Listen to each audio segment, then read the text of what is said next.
CMR shopping mall grand opening on 10th September in Miapur. నేర్పించారా? అందువల్ల ఈ తమిళ సినిమాల్లో act చేసినప్పుడు అనుభవం ఏంటి? దగ్గర తెలుగు సినిమాల తర్వాత తమిళ సినిమాలు ఉన్నట్టున్నాయి మీరు. తంగమల్లై రహస్యం ఫస్ట్ పిక్చర్, శివాజీ గణేశన్, అది చాలా హిట్, సూపర్ హిట్. ఎక్కువ తెలుగు మీద దృష్టి పెట్టారు మీరు తమిళం కన్నా. అవును, అన్నిటికంటే నాకు మూగ మనసులు హిందీ సూపర్ హిట్ పిక్చర్. నా అన్ని 16 పిక్చర్లలో 10 పిక్చర్లు హిందీ పిక్చర్లు సిల్వర్ జూబ్లీ. హమ్రాహి రాజేంద్ర కుమార్తో, బేటీ బేటే సునీల్ దత్తు సంతానం, మిలను సునీల్ దత్తు, ఏక్ రాజ్ కిషోర్ కుమార్, రాజ్ కుమార్తో రిష్తే నాతే, తర్వాత హేమమాలిని, జితేంద్ర, నేను ముగ్గురు యాక్ట్ చేసాం, పేరు మర్చిపోయా. 16 పిక్చర్లు ఉన్నాయి. ఆ మిలన్ తర్వాత నన్ను మంచి మార్కెట్ ఉంది, మీరు ఇక్కడ సెటిల్ అయిపోండి బాంబేలో, అట్లీస్ట్ ఒక ఫ్లాట్ రెంట్కి తీసుకొని యాజ్ ఇఫ్ మీరు ఇక్కడే ఉన్న టెలివిజన్ ఇస్తే you can capture the Hindi market అన్న.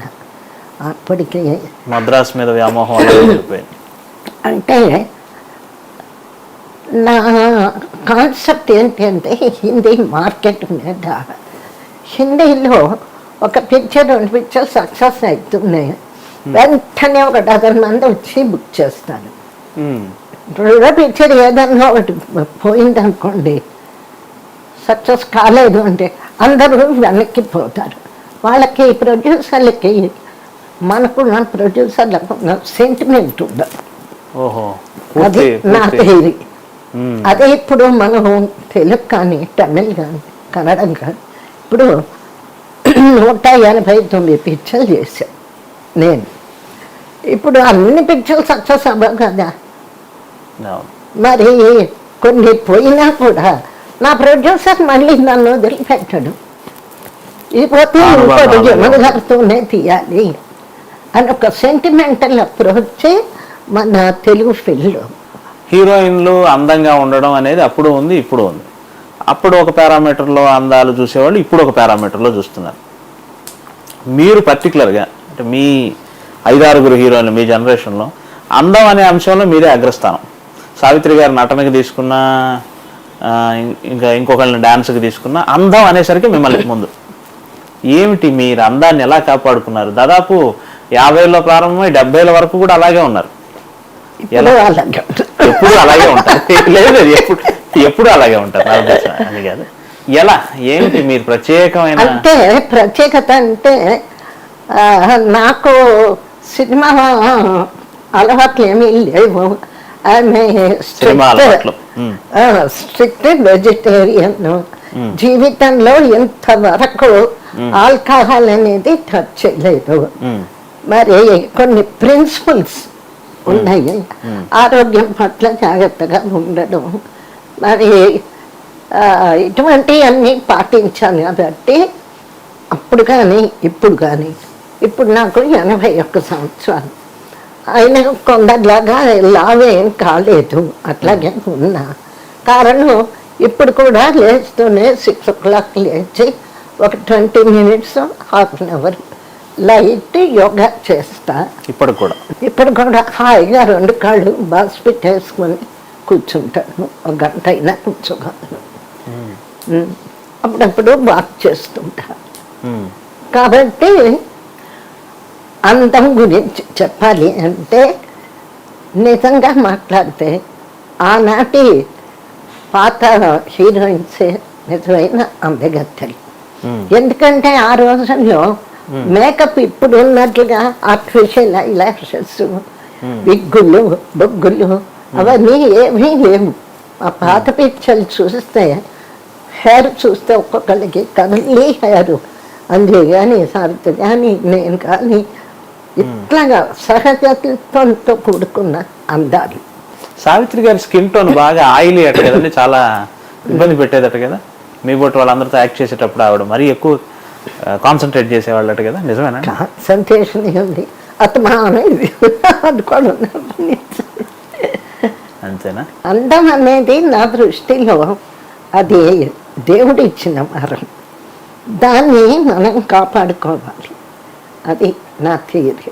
అందం అంటే అందంతో ఆరోగ్యం కూడా ఉంటుంది కాబట్టి ఆరోగ్యాన్ని మనం బాగా కాపాడుకున్నప్పుడు అందం అలాగే పదిలమైపోయి ఉంటుంది. సినిమాల్లో సత్యభామ పాత్ర వేయాలి అనుకున్నప్పుడు రెండో ఆప్షన్ లేకుండా మీ దగ్గరకు వచ్చారు. మీ వ్యక్తిత్వం కొంతవరకు అభిజాత్యం గొప్పగా ఉంటుంది కాబట్టి. కానీ మేము విన్నది ఏంటంటే అప్పటికే సత్యభామ వేసిన స్థానం నరసింహారావు గారు, వీళ్ళందరి ప్రభావం జనం మీద ఉండగా జమున గారు ఈ పాత్ర ఎలా చేస్తారో అన్న ఆలోచన, అన్న ఆసక్తి అందరికి ఉండింది అంటారు కదా. అసలు సత్యభామ పాత్రకి మిమ్మల్ని మీరు మౌల్డ్ చేసుకున్న పద్ధతి గురించి చెప్తారా? నా మొట్టమొదటి సత్యభామ, నేను సినిమాల్లో సత్యభామగా 3 సార్లు 3 సత్యభామలు యాక్ట్ చేశాను. మొదటి సత్యభామ అది వినాయక చవితి. అంటే వినాయక చవితి నాటికి చాలా చిన్నదాన్ని, బహుశా అది 10వ పిక్చరు 11వ పిక్చరు. అది ఫస్ట్ టైం రామారావు గారి పక్కన అన్మ్యారీడ్ సత్యభామ వినాయక చవితి. అదేంటంటే ఆ పాత్ర ముగ్ధత్వంతో కూడుకున్న అమాయకురాలైనటువంటి సత్యభామ. అది ఎందుకు రాణించాను అంటే సత్యభామకి ఆ గర్వం అనండి, స్వాతిశయం ఉన్నా కూడా అమాయకత్వం ఇంకా పోలే. అన్మ్యారీడ్ కాబట్టి ఆ పాత్ర కరెక్ట్గా అప్పటికి నాకు పెళ్లి కాలేదు, చిన్నపిల్ల కాబట్టి అమాయకత్వంతో ఆభిరాజ్యంతో కూడుకున్నటువంటి సత్యభామ వినాయక చవితి, అది మంచి పేరు వచ్చింది. తర్వాత 1965లో శ్రీకృష్ణ తులాభారం రామానాయుడు గారు తీసేటప్పటికి అప్పటికి కరెక్ట్గా కొంచెం మ్యారేజ్ అది అయింది కాబట్టి ఆ ప్రౌఢత్వం ఫేస్లో కొంచెం మార్పు, మెచ్యూరిటీ వచ్చింది. మెచ్యూరిటీ అది వచ్చింది. అందువల్ల ఈ సత్యభామకి తేడా ఏంటి అంటే ఇది మొత్తం శ్రీకృష్ణ తులాభారంలో కృష్ణ సత్యభామ, సత్యభామ మీద ఎక్కువ కథ, ఎక్కువ పర్ఫార్మెన్స్ స్కోప్ ఉంది. అది పూర్వం ఏం చేసేవాళ్ళంటే స్క్రిప్ట్లు ఇచ్చేవాళ్ళు, పద్యాలు అద్భుతంగా పాడారు సుశీల గారు, అలాగే మీరాజాల గనర పాట. ఆ రోజు ఇది బుక్ చేసిన తర్వాత ఇప్పుడు మీరు అన్నట్లుగా స్థానం వారి సత్యభామ నాటకం ఒకసారి చూస్తే బాగుంటుందేమో. అప్పుడెప్పుడో వేశాను అన్మ్యారీడ్ సత్యభామ. ఇప్పుడు ఈయన చాలా ఫేమస్ కదా, ఎలా యాక్ట్ చేస్తాడో చూద్దాము అని రామానాయుడు గారితో పద్మశ్రీ స్థానం వారిని పిలిపిద్దాము అంటే ఏమవుతండి మీరు చేస్తారులేండి అన్నారు. అక్కడ కూడా అభిజాత్యం. అది రామానాయుడు గారి కాన్ఫిడెన్స్ నా మీద, వదిలేండి అనేసాడు. ఆయన వద్దన్నారు, నేను పిలుద్దామంటే. తర్వాత కృషి, ఎందుకంటే అప్పటికే కొంతమంది సీనియర్ ఆర్టిస్టులు సత్యభామలుగా వేశారు. నేనేం చేశాను, 65 మిలన్ మూగ మనసులో హిందీ షూటింగ్, స్క్రిప్టు, తర్వాత వచ్చి పాటలు పద్యాలు అన్నీ ఎంత పెద్ద గ్రిండి టేప్ రికార్డరు తీసుకొని అవుట్డోర్ షూటింగ్కి వెళ్ళాం. బహుశా సఖినేటిపల్లి, పాలకొల్లు, పశ్చిమ గోదావరి అక్కడ వేశారు కదా ఆ సెట్టు వెళ్ళాం. పగలంతా హిందీ పిక్చర్ షూటింగ్.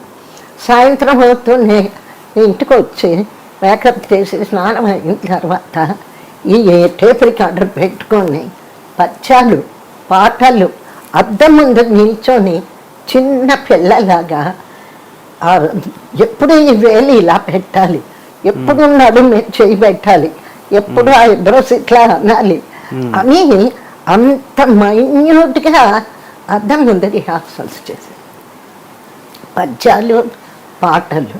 ఇక్కడ జోక్ ఏంటంటే తెల్లవారితేనేమో నేను హిందీ డైలాగులు చెప్పాలి. పాపం ప్రసాద్ గారు, ఆనంద్ బాబు ఇన్ఛార్జ్ మాకు పైకి వచ్చేవాడు. మేడం ఇదేంటి తెల్లవారితే మనం హిందీ డైలాగులు చూసుకోకుండా అద్దం ముందు ఇకనే గీచిన అంటారు. అంటే అంత కాన్సన్ట్రేషన్ చేసి. అట్లాగే సుశీల్ గారు ఆ మేఘాలగల స్థానం వారే నేర్పించారంటారు కదా సుశీల్ గారు, లేదా? అది నాకు తెలియదు. అదే ఆయన పాడిన పద్ధతిని విని విని విని అంతకంటే గొప్పగా పాడాలని ఆవిడ సాధన చేసి, ఆవిడకు మీ మీద ఒక విపరీతమైన అపేక్ష. అవును, అమెరికా టూర్స్ లో అంతా మీరిద్దరు కలిసి స్టేజ్ మీదకి వెళ్ళి కూడా పాటలు పాడారు. చాలా మంచి మనిషి పాపం, అద్భుతంగా పాడిందండి. అనురాగము విరిసేన పాట ఎంత అది ఆవిడ కెరీర్ బిగినింగ్ లో ఆ పాట ద్వారానే ఆవిడకి టర్నింగ్ అట కదా. అవును, దొంగరాములు మెలోడియస్, ఏదైనా పాడగలదు. తర్వాత ఒక ప్లేబ్యాక్ ఆర్టిస్ట్ ఉండే స్పోర్టివ్నెస్ సుశీల చూసా. ఎందుకంటే సతీ అనసూయలో నాది నర్మద పాత్ర. నర్మద వచ్చి అనసూయ సాఫ్ట్ మహాపతివ్రత, నర్మద పతివ్రత అయినా కూడా కొంచెం అగ్రెసివ్ నేచర్. సో కుష్ఠరోగిని, భర్త కుష్ఠరోగి, అతన్ని బండిలో తీసుకెళ్ళి ఒక అడవి ప్రాంతంలో నైట్ ఉంటుంది. తీసుకెళ్ళేటప్పుడు ఇతను ఒక మునీశ్వరుడు కాలు దగ్గర, అతను సూర్యోదయం అయ్యేటప్పటికీ నీ తలకాయ మొక్కలు అవుతుంది చెప్పిస్తాడు. అప్పుడు నర్మద తెల్లవారు సూర్యుడు రాబోతుంటే ఆపుతుంది పద్యంతో, కనిపించింది. అదే ఆ రోజుల్లో ఇంకొక మంచి అలవాటు ఏంటంటే ఆర్టిస్టులు పాడేటప్పుడు రికార్డింగ్ ఉంటే హీరోయిన్ అని పిలిచేవారు. టైం ఉంటే వెళ్ళి ఆ రికార్డింగ్ అప్పుడు రికార్డింగ్ రూమ్లో వాళ్ళు పాడే విధానం అది స్టడీ చేసేవారు. అప్పుడు సుశీల గారు అది పాట పాడుతూ కనిపించితివా నా తాళి ఆన అని 2 సార్లు రిపిటేషన్. ఎంత స్పోర్టివ్ అంటే తను ఒకటేమో ప్లేడే కనిపించితివా నా తాళి ఆన అని, రెండోది కూడా అదే ప్లేడింగ్తో పాడుతోంది. లోపలికి వెళ్ళి సుశీల్ని పిలిచి పక్కకి, సుశీల ఈ క్యారెక్టరు అగ్రెసివ్ క్యారెక్టరు నర్మద, ఒకటేమో జాలిగా పాడు, రెండోదేమో సూర్యుడిని పతివ్రత కాబట్టి ఆజ్ఞాపించు, కనిపించి నా తాళి ఆనా అని అట్లా కట్ చేస్తూ ఫోర్స్ మాట. She took it very sportively. అట్లాగే పాడి, ఎందుకంటే నేను ఇక్కడ కూర్చొని యాక్ట్ చేస్తున్నా కదా లోపల, రెండు అలా పాడుతుంటే నాకు ఎక్స్ప్రెషన్ రెండు అయ్యా ఒకే మాదిరిగా. అట్లాగా ఒక కోఆర్డినేషన్ ఆర్టిస్టులు కానీ, రైటర్స్ కానీ, ప్లేబ్యాక్ సింగర్స్ కానీ, అదొక గోల్డెన్ ఏరియా. అంతే, స్వర్ణ యుగం. ఆఫీసుకి వెళ్ళి కూర్చోవడం, కథ వినడం, ఏదైనా అనుమానాలు ఉంటే మాట్లాడుకోవడం అయిపోయింది. మరి ఇప్పుడు ఎట్లా ఉందో ఈ తరం మనకి ఐడియా లేదు. అంత ఓపిక, అంత టైం ఉందా అని. చాలా సంతోషం, మాకు చాలా టైం ఇచ్చారు. ఫైనల్గా ఒక్క ప్రశ్న అడగాలి. సుశీల గారు, పి సుశీల గారి మధ్య ఒక చిన్న స్టేట్మెంట్ ఇస్తూ, మీ గొంతు ఎవరికి సరిపోతుంది తెలుగులో, ఇప్పటికైనా మీ అభిప్రాయం మనసులో మాట చెప్పేసేయండి అంటే, నా గొంతు జమున గారికి సరిపోయినట్టుగా ఎవ్వరికీ సరిపోదు అని ఓపెన్ గా చెప్పేశారు. మీ బాహ్య రూపానికి ఆవిడ గొంతు అలా కలిసిపోయింది కదా. అంటే బాహ్య రూపం కంటే గొంతు రూపం. నేను డైలాగే చెప్పాను అనుకోండి, ఇమ్మీడియట్ గా డైలాగ్ అయిన వెంటనే పాట వస్తే నేను పాడినట్టు ఉంటుంది. చాలా గొప్ప విషయం. ఆవిడ అంతమందికి పాడి కూడా ఇప్పుడన్నా నేను నిజం చెప్పాలి అని ఆవిడ జమున గారి బాగా సరిపోతుందని ఏదో ఇంటర్వ్యూలో చూశాను ఈ మధ్య. చాలా సంతోషం. చాలా మీరు విశ్రాంత కాలంలో కూడా మా కోసం ఇంత టైం ఇచ్చి చాలా విశ్రాంత కాలం ఇన్ ద సెన్స్ నా ఉద్దేశం ఏంటంటే ఇంత లాంగ్ ఇంటర్వ్యూ ఇచ్చారు కదా, దగ్గర తెలియకుండా 2 గంటలు గడిచిపోయినట్టుంది. చాలా సంతోషం. మళ్ళీ మిమ్మల్ని కలవాలి, మీ నుంచి మరిన్ని విశేషాలు తెలుసుకోవాలి. మా పేరును ఉత్తరాదిన జమున అంటారు. నా అదృష్టం ఏంటంటే కాఫీ విత్ యమునా కిషోర్ కార్యక్రమంలో శ్రీమతి జమున గారిని కలిసే అవకాశం వచ్చింది. ఆవిడని కంటితో చూస్తేనే చాలు అండ్ అదే గొప్ప అనుకునే రోజులు కూడా ఉన్నాయి. అటువంటిది ఆవిడ ఎదురుగా కూర్చొని 4 మాటలు ఆవిడతో మాట్లాడే అవకాశం నాకు వచ్చింది.